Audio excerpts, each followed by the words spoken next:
Hi everyone, this is Advisor Bella of iCAN Study and Explore Canada, once again giving you helpful tips and ideas on how you can pencil an effective statement of purpose that hopefully captures or wins the heart of the visa officer. Last time I covered sections 1 to 9, but missed out on 4 to 7, which is one of the reasons why I came back on today. So let's get straight to the main topic. Let's start off with section 4. What is the most important factor in my chosen program?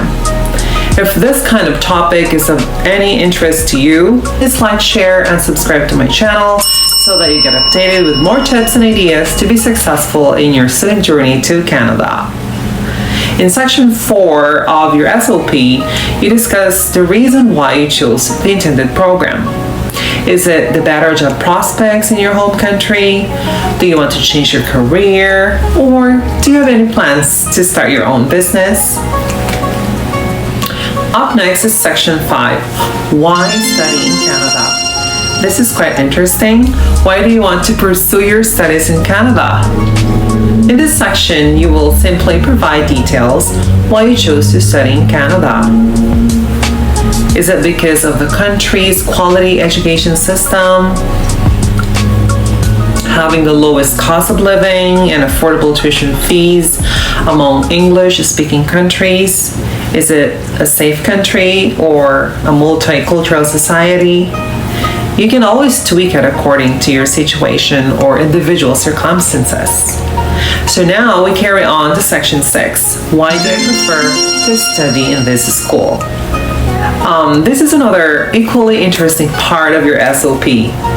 So in this section, you discuss why you chose this specific school that you plan to attend. Is it because of their affordable tuition fee, location, student support services, globally accredited program, or having co-program or internship? Let me share you a couple of helpful tips.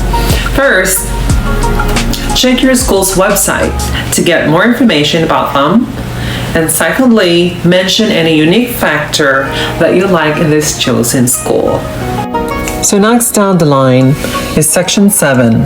What are the educational goals that I pursue? So in this section, discuss the field of study you are interested in and how it will further your career goals. Highlight some courses in your program that you're interested with. State which skills, attributes, competencies, and qualities you will gain after completion of your intended program.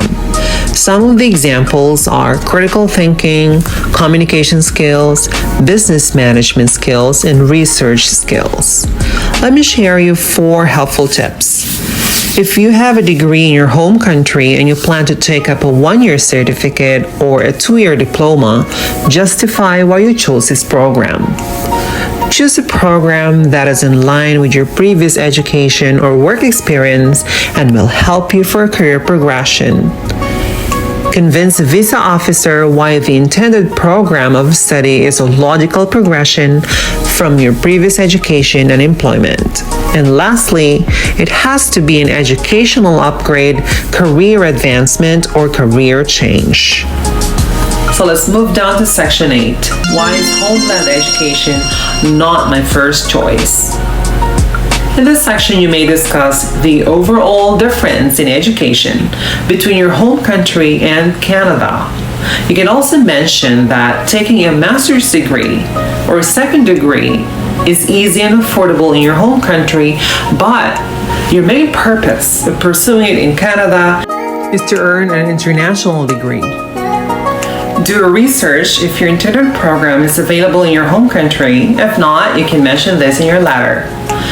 Highlight the skills that you will gain in Canada after the completion of your study and mention that a Canadian degree will open a lot of opportunities in your homeland. So let's move down to section 9, plans after study and employment opportunity in your home country.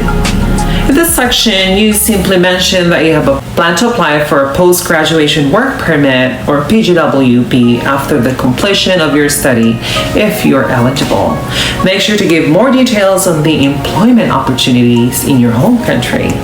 You can enumerate some target positions that you will be qualified in your home country after gaining an international degree from Canada. You can also mention that you plan to start your own business where you can apply the knowledge, the techniques, and experiences that you possessed and will soon acquire from your program in Canada. Let me give you a helpful tip for this part. In this section, you have to make sure to mention that you will immediately go back to your home country together with your family if you plan to apply at the same time with them, prior to expiration of your authorized stay in Canada. Now let's come to one of the most crucial parts of your SOP. Many students get flagged on this, so we want to make sure you get it right. So let's talk more about Section 10, Proof of Financial Support. Students are required to demonstrate financial sufficiency for only the first year of studies, regardless of the duration of the program. A single student entering a 2-year program with an annual tuition fee of 17,000 Canadian dollars must demonstrate funds of 17,000 Canadian dollars to satisfy the requirements, and not the full $34,000 which would be required for 2 years. Visa officers should be satisfied, however, that the probability of funding the second year does exist. If your program is more than 1 year, show evidence of financial ability to pay for the entire duration of your study. You may show fund or cash in the bank account under the student's name. If the student is a minor, provide proofs that the parents are employed or have an active business.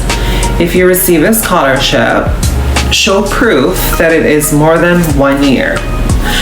Include a letter of financial support from a sponsor if someone else is going to fund your studies. Source of funds. So in here, you must provide the visa officer that you can support yourself and the family members who come with you while you are in Canada. You can prove your funds with the following: proof of paid tuition fees, proof of a Canadian bank account in your name if you have transferred money to Canada, the GIC or the Guaranteed Investment Certificate from a participating Canadian financial institution. Another thing is your bank statements for the past 4 months or bank balance certificate. Next is bank draft that can be converted to Canadian dollars. Proof of student or education loan from a bank. Letter of financial support from the person who will sponsor your studies. Proof of funding paid from within Canada if you have a scholarship or a Canadian funded educational program. You can also insert a table with a summary of sorts of funds available to you. And the table of expenses should go like this. To insert a table of expenses, inserting the below items: tuition fees and books, living expenses for yourself and the accompanying family members, return transportation for yourself and the accompanying family members, minimum funds for living expenses per year. Here is the table of the minimum required fund to cover the living expenses per year to support yourself as a student and family members who will come with you in Canada. This amount is for a student who will study outside of Quebec. Student, 10,000 Canadian dollars. First family members, $4,000. Every additional accompanying family members is $3,000. This table is the minimum required fund to cover the living expenses per year for students who will study in Quebec with their family members.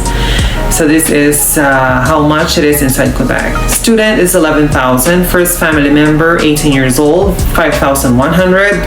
First family member under 18 is 3,800. Every additional member that is 18 years and older is 5,125. And every member Above that is $1,903. Let me share you some helpful tips.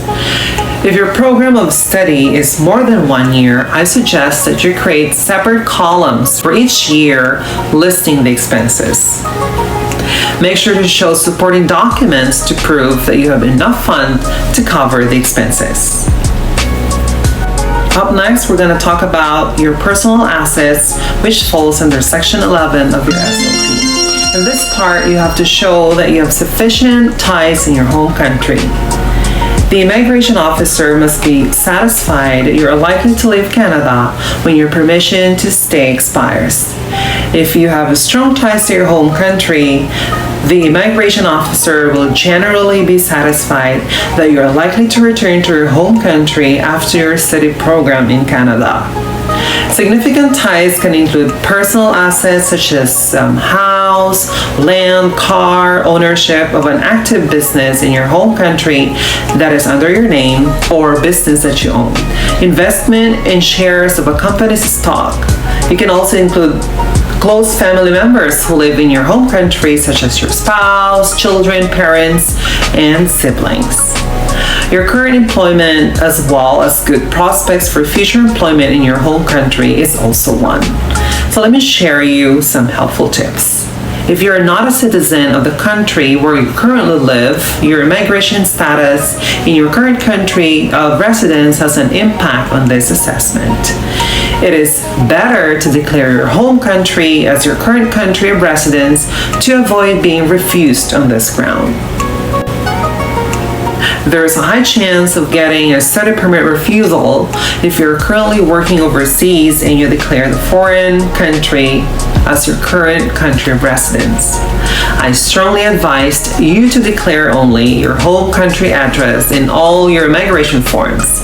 If you're currently working overseas, declare it, but submit your visa application to your home country to avoid being refused due to immigration status in your country of residence. If you do not have immediate relatives in Canada, you can also mention it in your letter. Another crucial section of your SOP is what we're going to talk about next. Section 12, Travel History. Not everyone is blessed to be able to travel outside of their own country. In your travel history section then, mention all the countries you have visited and lived. Highlight the fact that you did not overstay and did not violate any immigration laws. Let me share you some helpful tips on travel history. If you do not have any international travel history, you can say that you prefer to travel locally within your home country to save up money and that you're a law-abiding citizen and will show the same respect to Canada. Moving down to Section 13, your current activities and employment status. You may have this section if you're currently unemployed. You can mention when was your last employment and the reason why you decided to stop working. Use this section to discuss your current activities such as managing your own business, reviewing your board exam, or taking care of your children. And the second to the last, Section 14, bringing my spouse and children with me.